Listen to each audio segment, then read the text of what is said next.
Hello, everyone, and welcome to the Golden Astrologer Podcast. This is Deb McBride, and I am here in lovely Escazú, Costa Rica, where I am recording this podcast on the 24th of March in the year 2024. And we are here now hours away from an eclipse.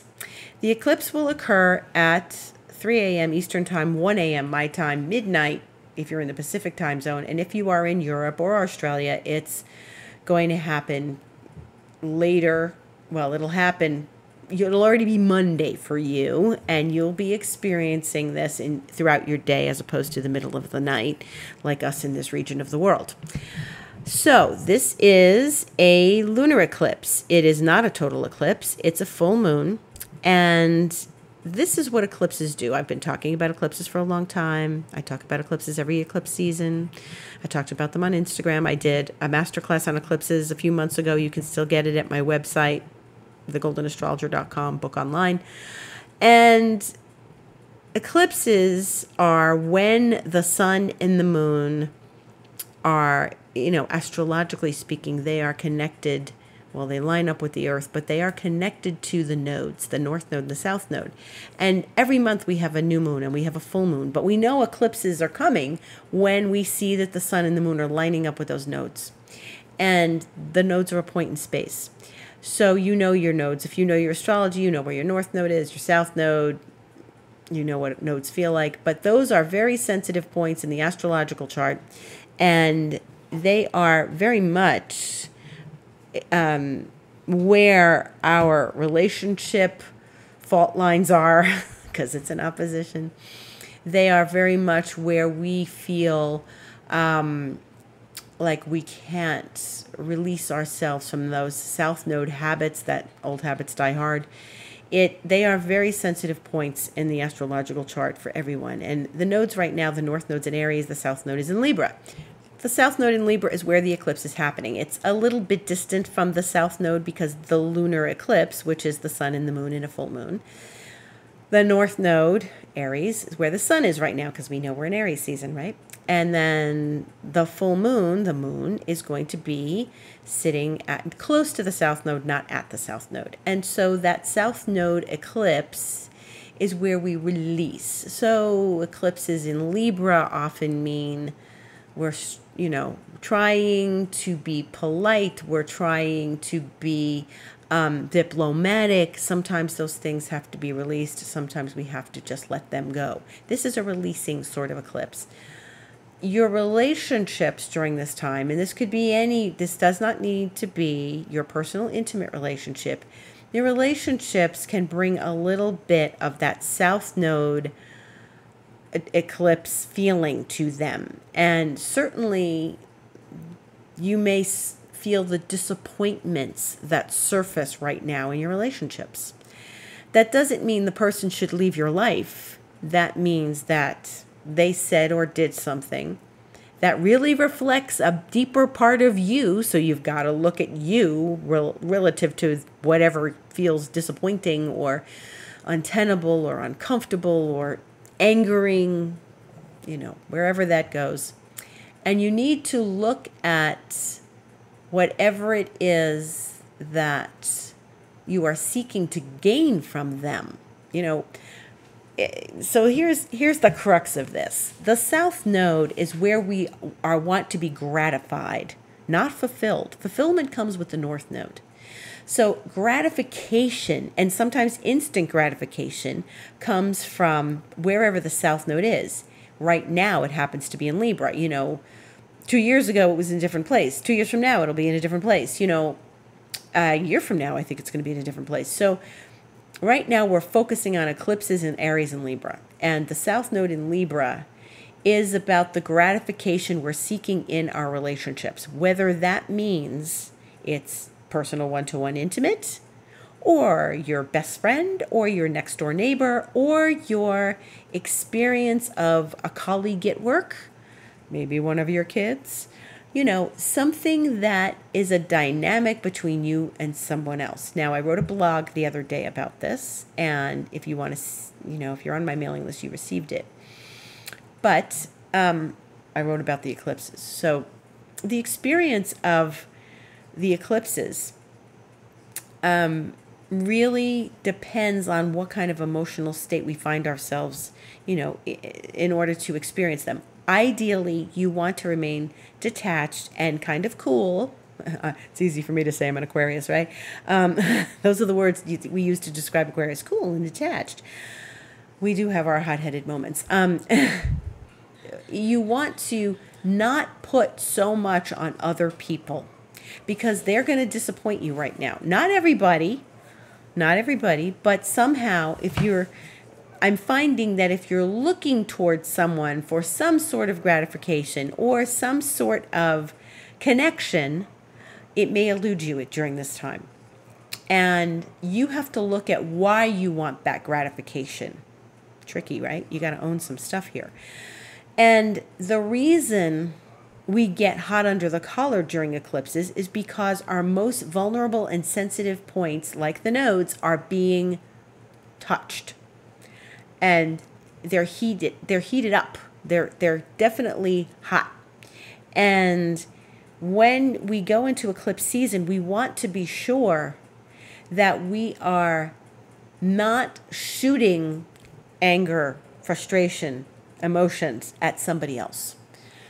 Whether it's your cat, whether it's your dog, whether it's your kids, whether it's your business partner, your life partner, your parents, whoever they may be, we have to be adults, gain control, own our stuff, and not want to shoot off at the mouth, and really make a connection as to why people are letting us down, disappointing us, being difficult with us, being complicated, because eclipses are complicated, okay? So what is your expectation of somebody else? Where do you want to receive something from someone else? Right now, it's like you think it's the other person, it's really you. And there's dynamics, of course, there's dynamics. Oppositions bring dynamics. Eclipses bring dynamics. Everything is a dynamic. If we sit alone in our house and we don't interact with anybody, then who do we have? It's ourselves, right? So you could still get hot under the collar with yourself. Why did I do that? I'm such an idiot.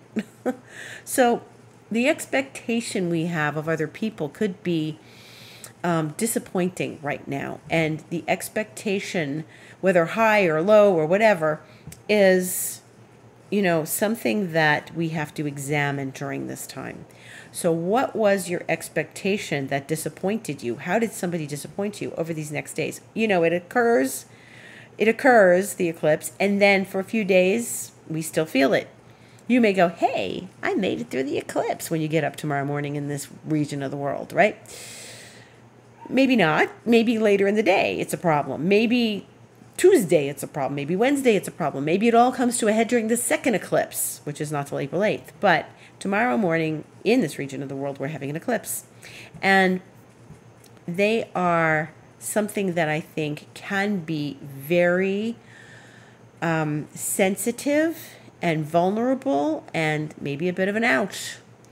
So if you are disappointed by people, think about your expectations of them and your expectations of you and how it comes back to you. And, you're looking at a person, you're like, why are they like this? Why did they say that? What is that? And so we're all different, right? So my brain doesn't work like your brain, and your brain doesn't work like your next door neighbor's brain or your kid's brain or your parent's brain or whatever. It doesn't function the same way. People don't understand each other. This is like the fundamentals of like having to communicate very well. And so it's got to be something where the two of you in the dynamic that you're in, whoever it is that you're in the dynamic with, everybody wants peace, right? With the moon in Libra, everybody wants peace. And when you're trying to function through these dynamics, the best source of that is communication. And sometimes it's best to shut up, to just not say anything. The last few days I just felt like I think I need to stay by myself for a bit. I think I need to feel less triggered by the world and the people in it and dialogues and conversations, and just, go go grocery shopping. Yesterday I went to the feria. Then I went to the grocery store later in the day with my neighbor. And then today I made ossobuco, which is now in my slow cooker, which I'm going to have after I finish this podcast. And so all this nice stuff, right? But I can tell you, I've had to do some work on myself because of the discomforts of the eclipse that are arriving in my field. So this morning we had a pre-Easter celebration because this is a big holiday. This week starts a holiday in Costa Rica called Semana Santa. It is Holy Week before Easter, and this is a very Catholic country. And so, stores are going to close. They might be closed for the whole week. They may be closed as Wednesday, maybe their last day of work, and then they're not going to be functioning Thursday and Friday up until next Monday. So this is a very big time for people to leave and go to the beach and all that stuff. So this morning we had an Easter celebration with the kids in the garden, and people came over with their kids, and we were all in the garden together, and we had a little brunch, and it was very nice because my friends won't be here next Sunday when it's really Easter. So, but we'll do something else for Easter next week with the rest of us who are here. And the experience of people today, it was very pleasant for me. It was very lovely. I had a really lovely time with them, and it was really good. And we talked about things like the whole behavioral experience of leaf ants. And I talked about the eclipse a bit and stuff. But our experience of each other was we had a very lovely visit, and the kids got to hunt for chocolate and all sorts of stuff. And it's been very hot here, so I'm glad they did that before it got into the hot part of the afternoon, because the chocolate would have melted somewhere in the sun under the tree. Anyway, so I had a very nice experience. However, that did not mean that I did not still have emotions and feelings and stuff that I did not project onto them, because I had a very nice time with them that I was receiving from other dialogues in my head and conversations I had in the past 7 days and things like that. So what I did for me, now I think everybody has to do something for themselves. We have to do something. We can't just sit by, and you can sit and be present with the emotions of the eclipse. That is one way of handling this. Go sit in your garden, go sit in your car, go sit in your bathtub, go to your swimming pool, go walk alone and just process and allow these things to move through you. However, there are tools to help everyone through eclipses. Meditation's one of them. Reiki's another one. I do Reiki. But for me, I used my New Vision holographic scaling system, and I scanned my quantum field with my system, and I asked my system what remedies were appropriate for right now. And I listed all the things I was feeling, and I asked a bunch of questions of my system. And I came up with like 28 remedies. So I slammed myself with, informational medicine. And I slammed myself with remedies that connected to my field. So I could reconnect them to my field. That's how my system works.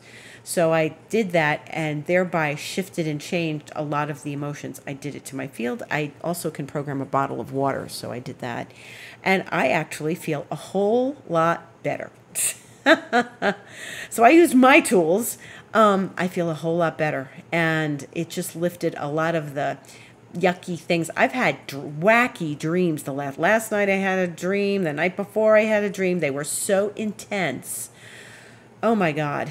And they were all death and rebirth and more rebirth and death and nature and all sorts of stuff. But I did a whole lot of clearing right now and put these remedies for myself, programmed my water, and gosh, I feel better. And that's something I do for people too. That's also on my website. So it made such the difference, and I'm very grateful for my tools. But I think that we all have to go into our toolkit right now and get connected to something that's going to help us. Maybe you are really good at meditation. Maybe you love breath work.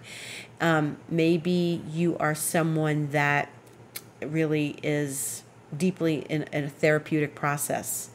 But this is a time for things are going to come to the surface right now. Things are so deep in your subconscious, and the moon There's always that subconscious. It always brings out the goop of the subconscious when it connects with the South Node. And it really will connect us to what's going on. Pay attention to your dreams. Pay attention to your dreams. We're in Aries season, but there's a whole lot of Pisces still going on out there. We've got Mars and Pisces now, which we went the other day. I talked about that. We have, this experience of so much Piscean energy with Neptune still there for a long time, and Venus and Saturn. So we got 4 planets in Pisces, like I mentioned last week: Mars, Saturn, Venus, Neptune. And there's lots of subconscious stuff bubbling to the surface, and we're really moving through a lot of, information in our field. And, when I say I scanned my field, I'm scanning my emotions, my physical body, my everything in my system, my new vision system. And I'm seeing what's coming up and what is very present for me to look at. And where I've been triggered and where I've been emotional and where I've been, I have to contend with what is surfacing. And this is what happens in eclipses. As I've said before, eclipses bring emotions to the table. And we bring the emotions of our past and our wishes and our expectations of others into the eclipse season. And we need to spend a lot of time with ourselves and connecting with what we want, we desire, not from others, but from us. And this is really forcing us back on ourselves and to pay attention to our own drives, unconscious, conscious, all of that. Because right now, we are not going to get satisfied by our dynamics with others. If we have a high expectation of someone, or if you're looking forward to something and then it like goes, wah, then that's part of the eclipse too, Look to yourself.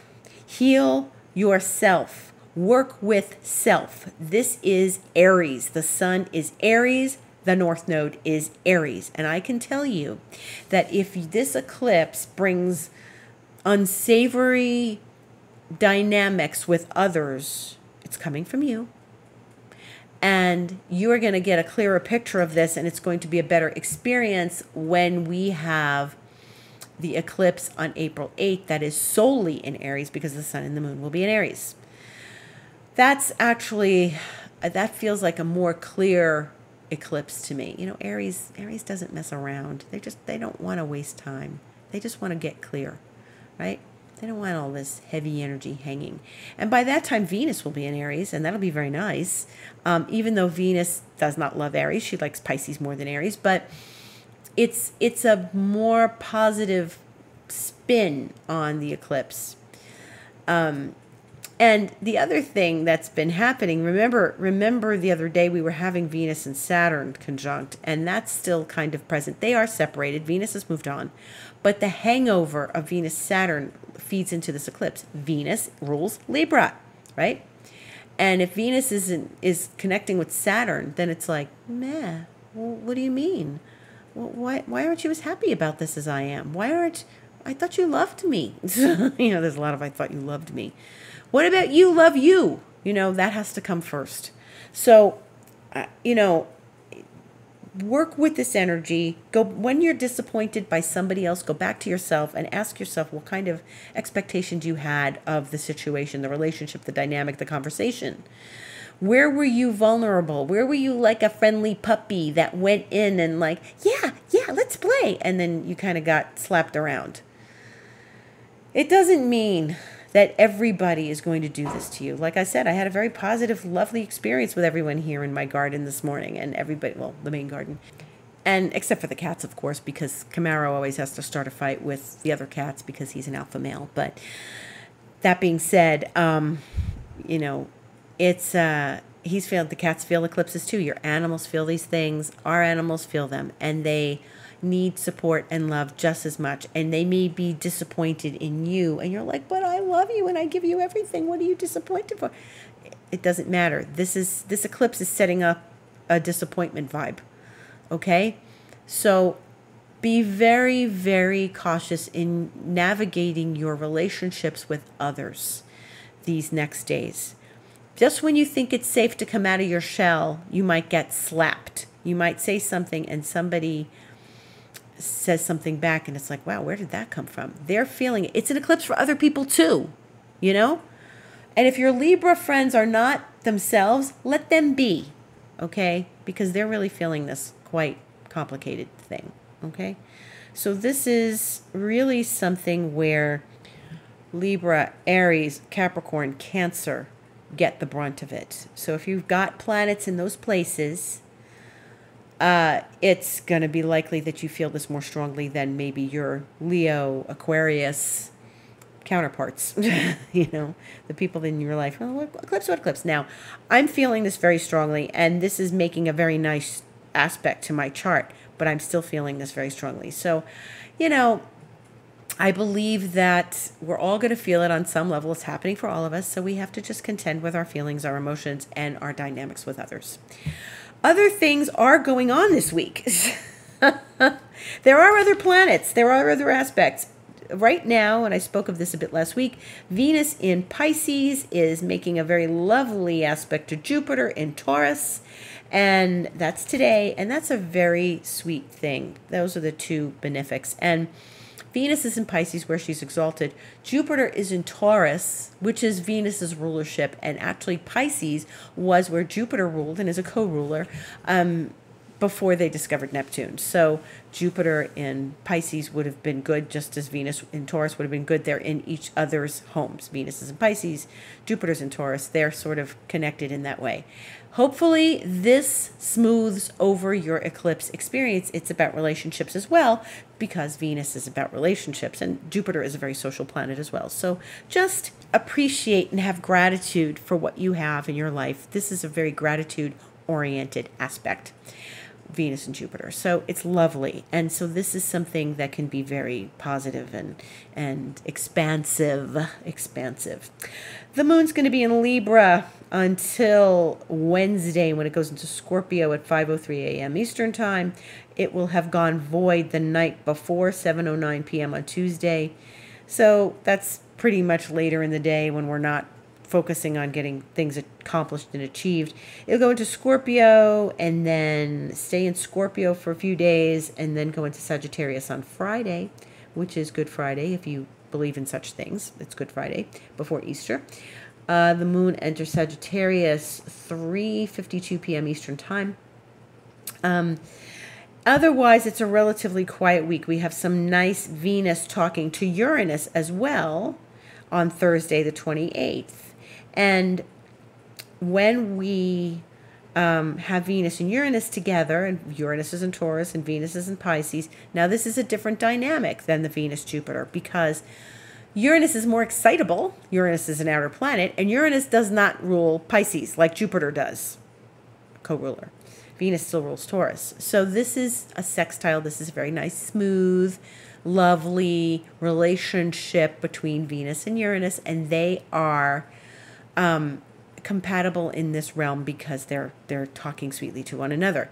Look for creativity, innovation and creativity, bright ideas, fresh off the conveyor belt, things that are new and different, and challenge us a little bit to get our creative juices rolling and come up with something sparkling and new.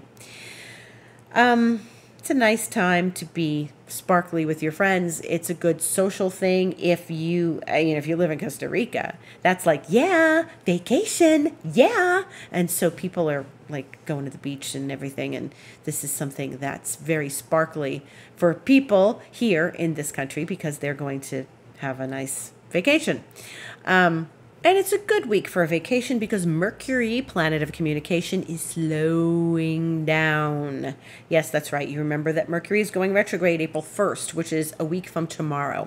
And that means that this week ahead is going to be slow communications, not a lot of effort, things moving in a very pokey manner because Mercury is going, it's going to retrograde at 27 degrees Aries. But right now it's at like 22. So that's only 5 degrees, and it's just going to go 22, 23, 24, just move very slowly this week. And so if you start to know, because we are in that shadow, folks, we're in the shadow. We're in the shadow of Mercury retrograde, and it's going to feel like things are not so speedy, because even though Mercury's in Aries, it's just starting to get into that place of, I'm going to turn around and we're going to go internal right now. So that means that the next eclipse is going to be during the Mercury retrograde. And this is all sorts of dynamics of misunderstandings. And so Mercury will be in Aries. Mercury's going to be very close to that second eclipse. We'll talk more about that as we get closer to it. But as we are in that space and that time, it's going to be a little complicated, because in that eclipse chart, there are some things that I'm wary of, such as there's a Saturn-Mars conjunction, which is always a little tense. And Mercury will be retrograde in Aries, and it's going to be conjunct that North Node, Chiron, Sun, Moon stuff. It's a little wide, but it's still very present. And Mercury is often present during these eclipses, and many times Mercury's retrograde.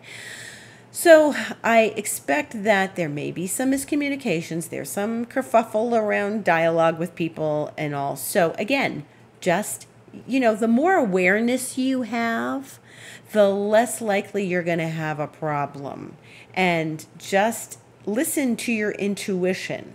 Mercury retrograde always brings something that goes upside down or backwards. And just feel into something before you act with Mercury retrograde coming and the eclipse is coming, and before you say something that you will regret. Please be careful of that, because that Mercury is really tied up in that second eclipse. And this is, the moon, once it finishes, this is going to be at 19 Aries, and once the moon finishes, it bumps right into Mercury at 24 degrees Aries. So, the moon's going to be like, yeah, see you later, sun, and then turn around and Mercury's there, retrograde. So just be aware. The other thing I want to bring up, and it's not happening quite yet, but we have this Jupiter-Uranus that's coming down the road. And Jupiter and Uranus are going to conjunct in April. Later in April, we've got like almost a month before that happens. But I really want to make you aware of this, because they are going to conjunct in Taurus.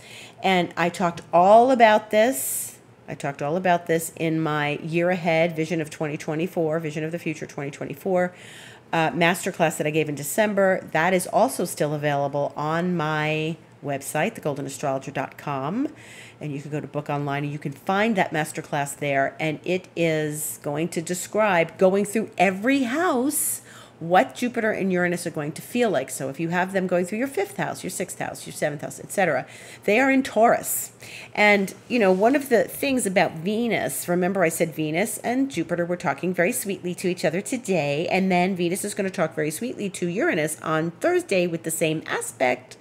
This is because Jupiter and Uranus right now are only 5 degrees away, and I think it's actually more like tomorrow it's going to be 4 degrees away. So that's a conjunction. You know what I always say. If you have a baby and they're born with this aspect, I look at their chart and I say, oh, they have Jupiter and Uranus conjunct, even though they're like 4.5 degrees apart right now. So I would say this is something you need to be aware of. We're going to talk about this going forward, but it is a powerful, powerful, powerful aspect. And if you are a Taurus, you are going to feel this, and you probably already are, as we all are feeling this on some level. The eclipse is kind of masking it a bit. I think that the unsavory emotions about people and disappointments and stuff are really getting in the way of us understanding the impact of Jupiter and Uranus. So we got to do one step at a time here. And that's why it's important to get through the eclipses, but be aware that Jupiter and Uranus are ready to make something very sparkly happen in your life, in the house where Taurus resides in your chart. So Taurus is all about security and money and finances and the things we do to make money and how we use our money, and also, nature and gardens. And it's probably why I had dreams about nature last night. and gardens and the feeling of being in nature, being grounded, standing on the ground barefoot, being present with nature. So Jupiter and Uranus arrive someplace in your chart, in my chart, and they are together making something incredible happen. This is like fireworks, okay? Because Uranus is always like fireworks, right? It's a bit of the unexpected, but Jupiter is always like this big expansion. So wherever there may be fireworks happening in your chart, Jupiter's coming and making bigger fireworks, okay? So you want to pay attention to this too, and notice where things that are happening can get very positive and maybe a little explosive, but fireworks are explosive, but just, this is very hot energy, and it can be a little bit too expansive, like too much is happening right now, so much is happening I can't keep up with it. And so just take one step at a time, because that's what Taurus always wants us to do. Taurus is always very practical. So it may be a very practical matter that gets a boost from Jupiter and Uranus in your life. If you have a lot of Taurus in your chart, you may feel uplifted in a little bit of a way that Taurus is not normally uplifted. They're very much of the earth, and they look at things very matter-of-factly and very grounded. But Jupiter and Uranus are going to elevate this in a very active, unexpected way, because that's the nature. Whatever Jupiter touches, it expands. And when it touches the planet of explosions and the unexpected, well, maybe something big and unexpected will come. So this is something that you want to be aware of, okay? Now, I am available to talk about all these things, eclipses, Mercury retrograde, Jupiter-Uranus, because Jupiter-Uranus only happens once every 14 years or so. So the last time this happened was 2010 and maybe a little bit of 2011. It was between the end of Pisces and the beginning of Aries, and they came together back and forth quite a bit then, from 29 Pisces to 0 Aries, back and forth they were, and I remember that. And that was a real time of surrender, and that's the nature. Remember, I talked about surrender last week and surrender the other day on my Instagram. So let's see what happens. I am available to talk about these things. Connect with me on my website, thegoldenastrologer.com. You can click book online and get an appointment with me, set it up for yourself, and we can work through these things together, and I can tell you what to expect and what to look for and how to use this energy. I mean, we want to use this energy. And I really recommend my masterclass about the vision of the future, because it talks about Pluto in Aquarius this year, and also talks very much about the Jupiter-Uranus. They were the highlights of that masterclass. And, I did go around the zodiac and discuss where it happens for each person based on the house. And you should listen to something like that so that you can get a handle on how this is going to affect your life and where you can use this energy. Get a head start on it. Thank you for listening. I wish all of you a beautiful eclipse. Go see the moon. I'm going to go look for the moon and see how it is present in the sky, and if it has a message for you. Pay attention to this eclipse energy. Pay attention to yourself. Do some Aries things. Go exercise. Go walking, go use things that, go bicycling, use things that make your blood move. Normally I'd say initiate something, but most of Aries this season isn't great for initiating because of the eclipses and because of Mercury retrograde. So do some Aries things, like don't start a fight, maybe go to the gym, right? Do those kinds of things. Do something that gets your blood moving, and I wish you a beautiful week. And if you are celebrating Easter, which means probably I'm going to say I might not do the podcast on Sunday. I may do it Saturday because it's Easter and we'll be doing other things. But in any event, I thank you for listening. Gratitude to everyone. Have a beautiful week, and I'll see you on the other side of this first eclipse.